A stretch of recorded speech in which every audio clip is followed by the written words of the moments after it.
Alright, guys, welcome into chapter 10. Today we're going to be talking about bandaging wounds, talk about some different bandages we may use, some different dressings we may use, and their purposes. So, just to review a little bit, dressings, if you'll remember from a couple chapters ago, dressings are what actually covers the open wound and touches the wound. For that reason, dressings should be sterile. They have to be larger than the wound to cover the whole thing. They should be thick, soft, and you should be able to compress them to help prevent swelling. And they want to be as lint-free as possible, right? We want to try and get something that's not going to leave stuff behind inside the wound that could lead to infection.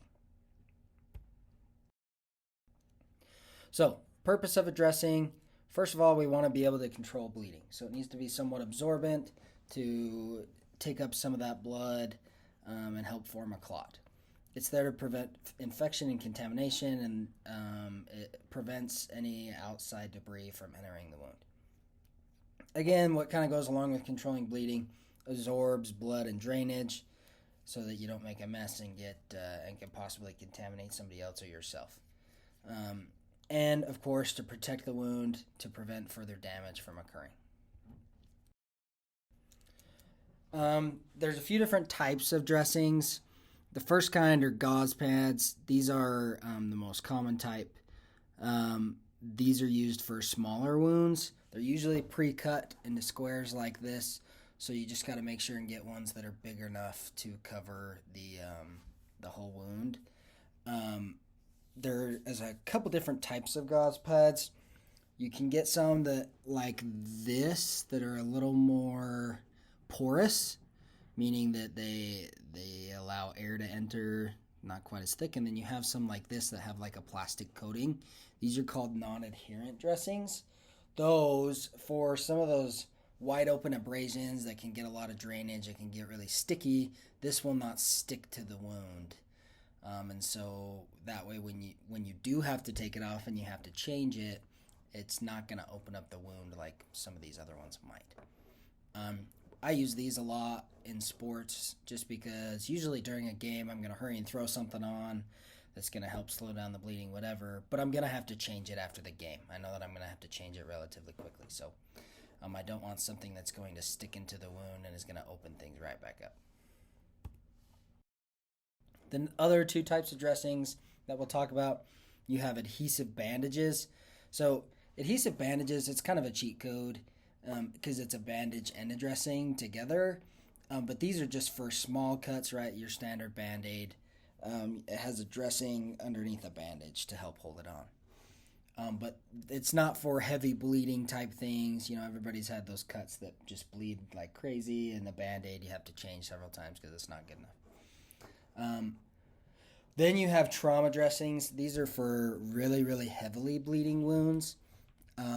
They're very large, they're very thick, they're absorbent, so they can take on a lot of blood and drainage.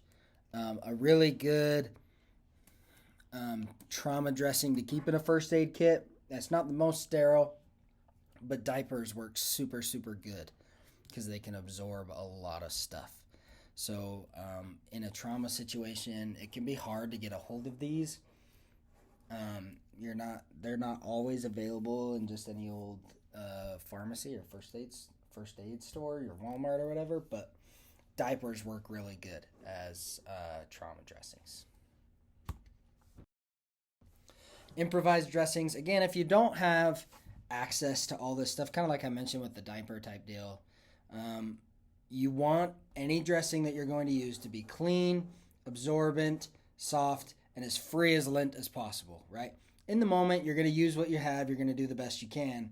But you want these things to meet as much of this criteria as possible to help prevent infection and further injury in the future. When applying a sterile dressing, you need to make sure that your hands are clean and that you wear disposable exam gloves. You don't want to contaminate the wound with bacteria and those things that can come from your hands. Also, you want to protect yourself from possible bloodborne pathogens. Again, make sure you use a dressing that's large enough to extend beyond the edges of the wound to cover the whole thing. You want to hold the dressing by one corner You don't want to just manhandle the whole thing and get your germs all over it. Try and touch it as little as possible until it makes contact with the wound. Then you're going to cover it with a bandage. And we'll talk about bandages here in a second. The difference between sterile and non-sterile gauze, I was going to talk about this earlier, or sterile or non-sterile dressings. Sterile dressings will always come individually packaged, right? Whereas the non-sterile dressings will all come in a large package. Okay, so keep that in mind. If they're individually packaged, they're sterile. If they come in a bulk packaging, so you get like 10 or 15 gauze pads in one package, those are not sterile. The second you open that package, the rest of those are no longer sterile. Okay? All right, so when talking about bandages, they should be clean, but they don't need to be as sterile as a dressing is because it's not going to make direct contact with the wound. The biggest point of a bandage is to hold the dressing in place, but it can also be used to apply direct pressure to a wound to help slow down bleeding. Can be used to help prevent and or reduce swelling to prevent some of that blood flow and fluid from settling in the area. It can also help provide support and stability for an extremity or a joint. Okay. So, before we talk about types of bandages and how to apply them, some things you should know. If you put on a bandage and it's too tight, okay, that can be a problem, right? Most of the time we're going to try and apply some compression, but we don't want to overdo it because that can cause damage. So, if a bandage is too tight, they're likely going to have a blue tinge on their fingernails or their toenails. Their skin may go to a blue or a pale color. They may feel a tingling or a loss of sensation, especially on an extremity. Coldness, just like when you've been outside for a long time, your fingers or your hands get really cold. Same idea. It may lead to some swelling in the extremity. Might not be able to move their fingers or their toes like normal. And their capillary refill, like we talked about before, is going to be very slow. So watch for those things when you're putting on a bandage to make sure that it's not too tight. As far as types of bandages, the first types are roller bandages. Roller bandages are nice because they're easy to put on, and you can usually get them in a lot of different widths, lengths, and types of material. You also have self-adhering conforming bandages. They're usually very elastic, so stretchy, and they're kind of like gauze, so they'll be somewhat absorbent. These would be like any of the bandages that you get when they have to draw blood or if you donate blood. Those are these self-adhering conforming bandages. In the training room, we call them PowerFlex. That's the brand we use. Sometimes they'll call it Coban or other. It goes by a lot of different names, but when it comes down to it, that's really what it is. Okay. Then you have some different ones like gauze rollers. So gauze rollers, it's basically just cotton. It's not elastic, so there's no stretch to it. You just roll it on. It's just like a gauze pad, but it comes in the form of a roll. Okay. It's not going to provide much compression, but it is going to be absorbent to help soak up any sort of blood or drainage. Okay.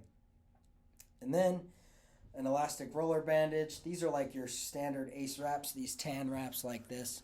Pretty common, especially for injuries like ankle sprains and stuff like that. Can also be used to help hold on dressings. But these are the ones, as well as those self-adhering ones like PowerFlex. You have to be careful. You have to be careful that you don't pull them too tight because it's really easy to do. Most of the time, applying a little bit of pressure when rolling it on is enough. Okay. The last type of bandage we're going to talk about is a triangular bandage. These are required in your first aid kit. The best thing about a triangle bandage is it is so universal. Okay, and when we talk about, in a little bit, we're going to talk about splinting. We'll talk more about triangular bandages and show you some examples. But they're very universal because you can do a lot of stuff with them. So you have slings and you have cravats. if you leave it in a triangle and you tie it around the person's neck, it can be like a sling. If you fold it up like this picture here, then it becomes a cravat. And it can be used to help tie on dressings and such. You also have adhesive tape and adhesive bandages. Those are other types of bandages to help hold stuff on. Like athletic tape could be considered a bandage. We use that a lot in the athletic training room. All right. Now, as far as applying an adhesive bandage, so your standard Band-Aid, there is a science to it if you pay attention. The little sticky things that are the things that cover the sticky part of the bandage, they have a purpose. So, first you take the package off, and then when you go to put the Band-Aid on, okay, you fold back these little the little non-stick paper, whatever it's called, that covers the dressing. You place the dressing over the wound, and then you peel back on those strips like this person is doing until the adhesive lays flat on the skin. That's how you pull a bandage back without touching the sterile dressing. That's how you keep it clean and you don't contaminate it with your fingers. Okay. In theory, anytime a sterile bandage has even been touched, it is already contaminated, and so the less you touch it, the better.